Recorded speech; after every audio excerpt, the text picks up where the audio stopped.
हम India government में शामिल होना चाहते हैं। इंडिया में हम लालू यादव और नीतीश कुमार को पैर पकड़ के कहते हैं हमको शामिल करा। के पाठक साहब, एको हम द्वितीय नास्ती। आप गवर्नमेंट के कैलेंडर से चलिएगा कि आप अपना कैलेंडर बनाइएगा छुट्टी का।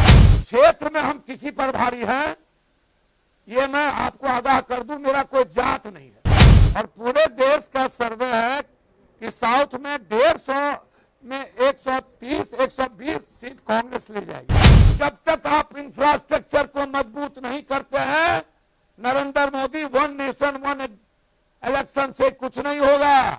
नरेंद्र मोदी जी को एक नेक सलाह देना चाहता हूं। भारत के प्रधानमंत्री से आम आदमी क्या चाहता है, क्योंकि जब वो परेशान हो गए, कांग्रेस मुक्त से नहीं कर पाए, 13 जगह बीजेपी से ज्यादा कांग्रेस की सरकार हो गई और लगभग वो देख रहे हैं कि अब मध्य प्रदेश, छत्तीसगढ़, सारे बीजेपी के विधायक वर्तमान सब कांग्रेस में जा रहा है। और इंडिया जिस ताकतवर तरीके से मजबूत होगा, और पूरे देश का सर्वे है कि साउथ में 150 में 130 120 सीट कांग्रेस ले जाएगी। नॉर्थ की भी स्थिति यही है। महाराष्ट्र में तो देखिए उद्धव ठाकरे जी, शरद पवार जी फिनिश्डे गुजरात, और जो रहा सो होगा वो गडकरी जी फिनिश करेंगे।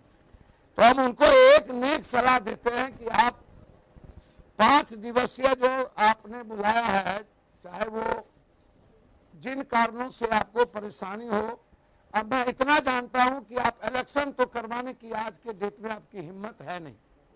यदि आप में जरा भी हिम्मत है, जरा भी आप में गैरत है, जरा भी आप में स्वाभिमान है, तो भारत के यूथ, भारत का छात्र, भारत की बेटी, भारत की बहन one nation and one health चाहता है।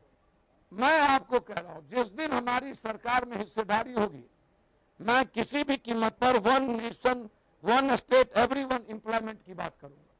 मैं चौराहा पर बैठ करके पैसा बांटूंगा गरीब को रोजगार के लिए, 50 लाख हर परिवार। और इसीलिए मैं कह रहा हूं कि मैं बांटने की औकात बिना गवर्नमेंट के रखता हूं। तो जिस दिन गवर्नमेंट में आऊंगा, किसी को बिना रोजगार के नहीं रहने दूंगा। यदि ऐसा नहीं कर पाया तो आजीवन राजनीति से ही नहीं छोड़ दूंगा, कंप्लीट रूप से बिहार भी छोड़ दूंगा। आप हमसे एफिडेविट करा के ले लीजिए, कोर्ट में मैं एफिडेविट करा के देने को तैयार। पाठक जी को एक सलाह देना चाहता हूं। के पाठक साहब, एको हम द्वितीय नास्ती, हम ही ईमानदार, सब बेईमान। मैं मानता हूं कि पॉलिटिकल सिस्टम बेईमान है, सिस्टम बेईमान है। पॉलिटिशियन लगभग 90% लोग गलत तरीके से जाति, उन्माद, हिंदू मुसलमान, पैसा के बदौलत चुनाव जीतते हैं।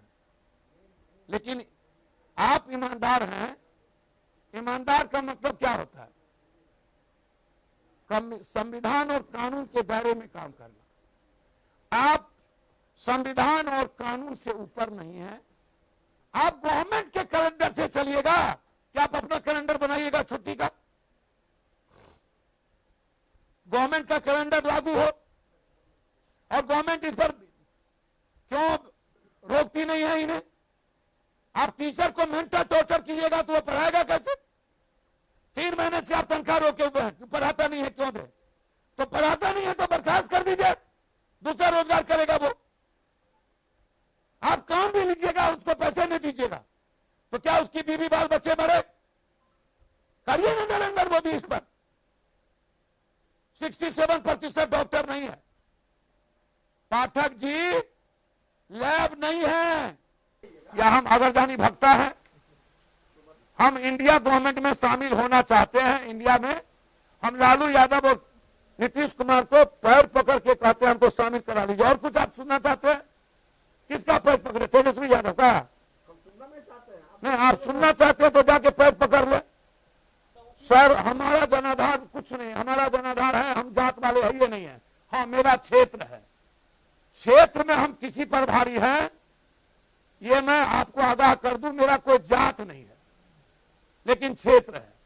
कोसी, सीमांचल, मिथिला में किसी पर भारी रहेंगे, मिथिला की जनता और पप्पू यादव कोसी सीमांचल की जनता से माँ बेटा और बाप बेटा बेटी बेटा का मेरा रिश्ता है, ये आप समझ लीजिए। हम किसी पर भारी रहेंगे।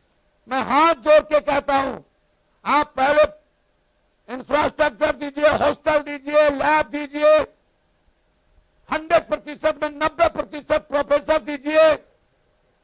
जब तक आप इंफ्रास्ट्रक्चर को मजबूत नहीं करते हैं, नरेंद्र मोदी 1 नेशन 1 इलेक्शन से कुछ नहीं होगा, पाकिस्तान मियां हिंदू से कुछ नहीं होगा, सिविल लॉ से कुछ नहीं होगा। और यदि आपने बिना इंफ्रास्ट्रक्चर के स्टूडेंट पर आपने दबाव बनाया तो पप्पू यादव आपके खिलाफ सड़कों पर होगा। सिर्फ खबर दिखाना देशवा न्यूज का मकसद नहीं। देशवा न्यूज की कोशिश है कि समाज की सूरत बदलनी चाहिए।